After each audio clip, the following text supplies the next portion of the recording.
नमस्कार, मेरा नाम है समित चौधरी और मैं आपको सुनाने जा रहा हूँ एक पुनर्जन्म की कहानी। ये कहानी है सन 1960 की जर्मन थेरेपिस्ट और लेखक क्रज हार्डो की लिखी हुई किताब children who have lived before reincarnation today में हमें इस कहानी का जिक्र मिलता है। सीरिया से सटे हुए गोलन हाइट्स इलाके में ड्रूज धर्म को मानने वाले लोग रहा करते थे। ऐसे ही एक परिवार में एक बच्चे का जन्म होता है। जब ये बच्चा पैदा हुआ तो इसके माथे पर एक लाल रंग का निशान था। ये निशान पतले लंबे आकार का था और पूरे माथे पर ये फैला हुआ था। तो इसके माता पिता और परिवार के और लोगों को ये निशान अजीब लगा। लेकिन बच्चे के बारे में एक और अजीब बात थी। ये बच्चा जब ऐसे किसी इंसान को देख लेता जिसकी लंबी काली दाढ़ी और मूछें हो तो ये बच्चा बड़े जोर जोर से रोने लगता। इसके बाद ये लगातार कई घंटों तक रोता रहता और बड़ी मुश्किल से चुप होता। जब दो चार बार ये घटना हुई तो इसके माता पिता और परिवार के और लोगों ने बच्चे को ऐसे किसी इंसान के सामने ले जाने से परहेज करना शुरू कर दिया। लेकिन ये बच्चा ऐसे ही इंसान को देखकर रोता था जिसकी काली दाढ़ी हो और मूछें हो। अगर किसी की सफेद दाढ़ी और मूछें हो तो उसको देखकर ये बच्चा जरा सा भी नहीं रोता था। बच्चा बड़ा होने लगा। जब ये थोड़ा और बड़ा हुआ तो रातों को जब ये सो रहा होता तो नींद में ये अपना सर पकड़कर जोर जोर से चिल्लाने लगता। इसके बाद फिर बच्चा और बड़ा हुआ। फिर धीरे धीरे इसने बोलना शुरू किया। जब ये 3 साल का हुआ तो ये ठीक तरह से बोल लेने लगा। जब ये ठीक तरह से बोल लेने लगा तो इसने अपने माता पिता को बताया कि पिछले जन्म में ये एक किसान था और किसी ने इसके सर पर कुल्हाड़ी मारकर इसकी जान ले ली थी। तो इसके पिता को लगा कि हो सकता है इसका दूसरा जन्म हो, इसके पिछले जन्म में ये कोई किसान रहा हो। लेकिन एक समस्या थी। बच्चे को अपने पिछले जन्म का नाम और पिछले जन्म के गांव का नाम याद नहीं आ रहा था। बच्चे ने बताया कि इसका गांव बॉर्डर के पास पड़ता था। इसने ये भी बताया कि इसके गांव के पास पहाड़ थे। उन पहाड़ों से एक झरना निकला करता था और झरने के पास एक छोटी झील थी। कई धार्मिक बातें भी इसने बताई। अभी जो धार्मिक बातें इसने बताई थी ये इसके पिता के धर्म से ही मेल खा रही थी। तो इसके पिता को यकीन हो गया कि ये पास के ही किसी गांव की बात कर रहा है, क्योंकि इस ड्रूज धर्म को मानने वाले लोग सीमित इलाके में रहते थे और ये जो पहाड़ी इलाका था ये भी सीमित था। झरने वगैरह भी सीमित इलाके में ही थे। ये ज्यादा बड़ा इलाका नहीं था। तो इसके पिता ने आगे कोशिश की कि इसको कुछ और याद आ जाए, कोई नाम याद आ जाए या गांव का नाम याद आ जाए। लेकिन बच्चे को और कुछ याद नहीं आ रहा था। फिर जैसे जैसे दिन बीतने लगे बच्चा परेशान होने लगा। ये गुस्से में रहता, खाना वगैरह भी ठीक से नहीं खाता। फिर इसके बाद उन्हें घर की चीजों को नुकसान पहुंचाना भी शुरू कर दिया।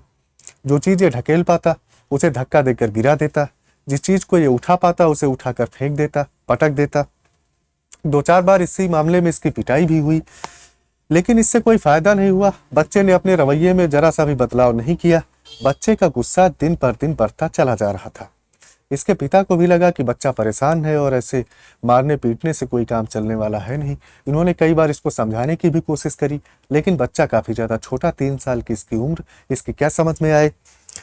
तो इसके पिता के मन में एक डर भी बैठने लगा कि इसको इतना ज्यादा गुस्सा आता है, कहीं ऐसा ना हो किसी गुस्से में किसी दिन ये खुद चोट खा जाए या घर के किसी और सदस्य को कोई चोट पहुंचा दे।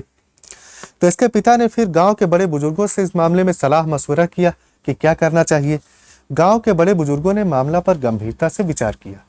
अब ये जो ड्रूज धर्म के मानने वाले लोग होते हैं इनका पुनर्जन्म में यकीन होता है।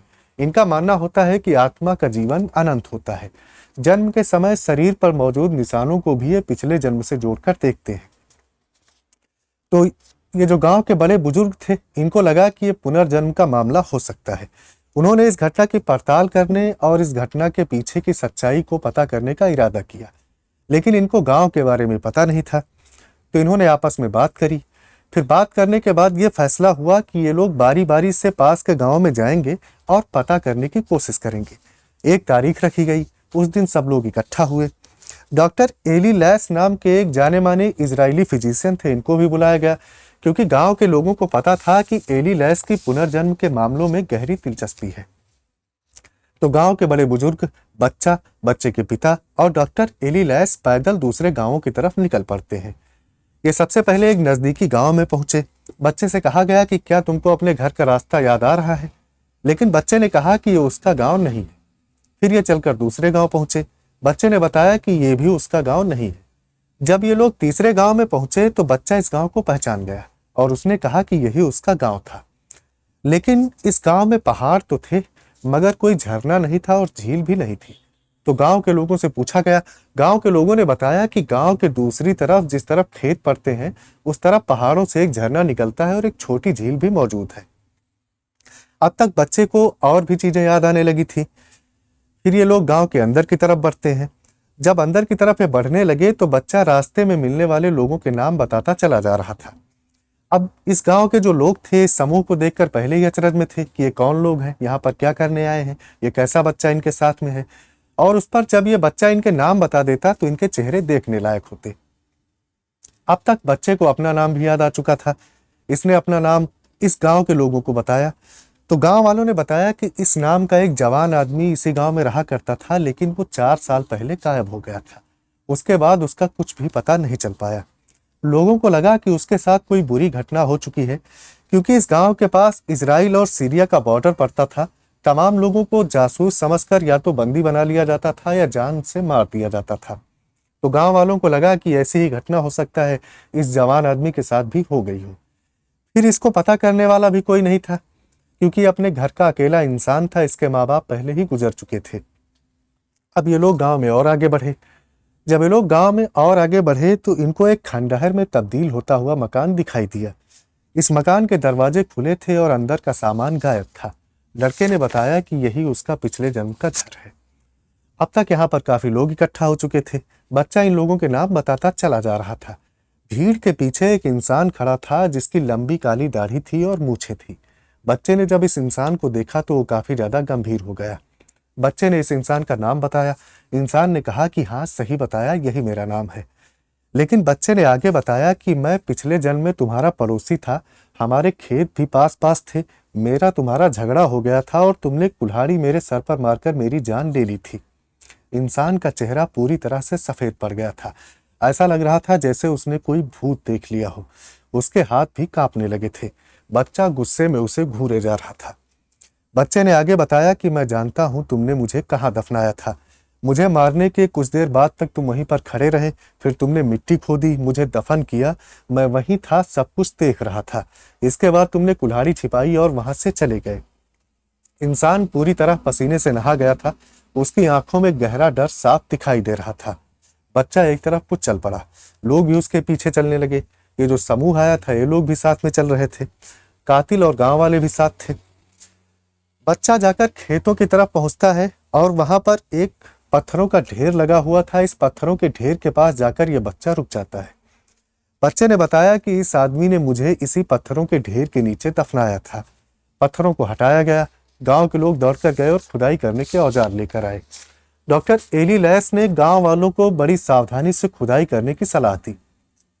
1 ही फीट खुदाई करी गई थी कि इनको एक कंकाल मिल जाता है। एली लैस ने इसका निरीक्षण किया। ये एक फिजिशियन थे। तो निरीक्षण करने के बाद इन्होंने बताया कि ये किसी जवान आदमी का ही कंकाल है। कपड़ों के भी अवशेष मिले। ये कपड़े किसानों के कपड़ों की ही तरह थे। कंकाल की खोपड़ी माथे के बीचों बीच से टूटी हुई थी। ऐसा लग रहा था कि जैसे इस पर किसी धारदार वजनी हथियार से वार किया गया हो। इस टूटे हुए भाग की लंबाई भी कुल्हाड़ी की लंबाई से मेल खा रही थी। अब जितने भी लोग यहाँ पर मौजूद थे वो कातिल को घूरने लगे। उनको इस मामले की जरा सी भी भनक नहीं थी कि इस इंसान ने ऐसा काम कर दिया है और ये कत्ल करने के बाद इसी गांव में इनके बीच में ये रह रहा है। तो जब ये लोग इस कातिल को देखने लगे तो कातिल का सब्र भी जवाब दे चुका था। ये फूट फूट कर रोने लगा और इसने फौरन ही कबूल कर लिया कि हाँ, इसी ने कत्ल ये किया था। फिर इसके बाद इस बच्चे ने कुल्हाड़ी छिपाने की भी जगह बताई। ये लोग वहां पर गए, खुदाई करी गई और कत्ल का हथियार भी मिल जाता है। अब इनका काम यहाँ पर खत्म हो चुका था। पुनर्जन्म का मामला ये साबित हो चुका था। वे लोग वापस लौटने लगे। वापस लौटते वक्त एली लैस ने कंकाल की खोपड़ी को भी अपने साथ ले लिया। इन्होंने गांव वालों से पूछा कि अब इस कातिल के साथ क्या किया जाएगा। तो गांव वालों ने बताया कि इसको उचित सजा दी जाएगी, लेकिन गांव वालों ने कहा कि हम इसे पुलिस को नहीं देंगे। वापस आने के बाद एली लैस ने इस केस को डॉक्यूमेंट किया। बच्चे के पिता ने एली लैस से गुजारिश करी कि वो बच्चे का नाम और इनके गांव का नाम अपने इस डॉक्यूमेंट में जिक्र ना करे, क्योंकि उनका मानना था कि बच्चा पहले ही बहुत ज़्यादा मानसिक परेशानी झेल चुका है और बच्चे को अब इस मामले में और ज़्यादा उलझाना ठीक नहीं रहेगा, क्योंकि अगर ये इसका नाम और पता लिखेंगे तो हो सकता है कि आगे भी लोग इसकी जांच करने, पड़ताल करने के लिए आए। तो खैर, एली लैस ने फिर इस डॉक्यूमेंट में बच्चे के नाम और गांव का नाम जिक्र नहीं किया था, इसीलिए हमको इस बच्चे का नाम और गांव का नाम पता नहीं चल पाता है। 2009 में डॉक्टर एली लैस की मृत्यु भी हो गई थी। तो इनकी मृत्यु के बाद सन 2010 में, वैसे तो ये 1960 का मामला था, लेकिन ये सामने आया लोगों के सन 2010 में। किताबें भी इस पर लिखी गई थी। तो जब 2010 में मामला सामने आया तो इंटरनेट पर काफ़ी ज़्यादा तेज़ी से फैल गया। तो कुछ लोगों ने इस बात पर यकीन किया, कुछ लोगों ने इस पर यकीन नहीं किया। लेकिन अब वो इसकी पड़ताल नहीं कर सकते थे, क्योंकि इस वाक़ये को डॉक्यूमेंट करने वाले डॉक्टर एली लैस की मौत 2009 के साल में ही हो चुकी थी। तो इसके बारे में अलग अलग बातें हैं। कुछ लोग मानते हैं कि ये सच्ची घटना है और कुछ लोग मानते हैं कि ये मात्र एक कहानी है। अब इनके जो पुनर्जन्म के केस को डॉक्यूमेंट करने का तरीका था, तो ये थोड़ा हल्का तरीका था। डॉक्टर यान स्टीवेंसन का नाम इन मामलों में सबसे ऊपर आता है। वो जब पुनर्जन्म के केसों को डॉक्यूमेंट किया करते थे तो काफ़ी ज़्यादा डिटेल में डॉक्यूमेंट किया करते थे। जगहों के नाम, लोगों के नाम, घटनाओं के बारे में काफ़ी ज़्यादा विस्तार से वो वर्णन किया करते थे। तो ये थी हमारी आज की कहानी। उम्मीद है आपको पसंद आई हो। फिर मुलाकात होगी आपसे अगले वीडियो में नई कहानी के साथ।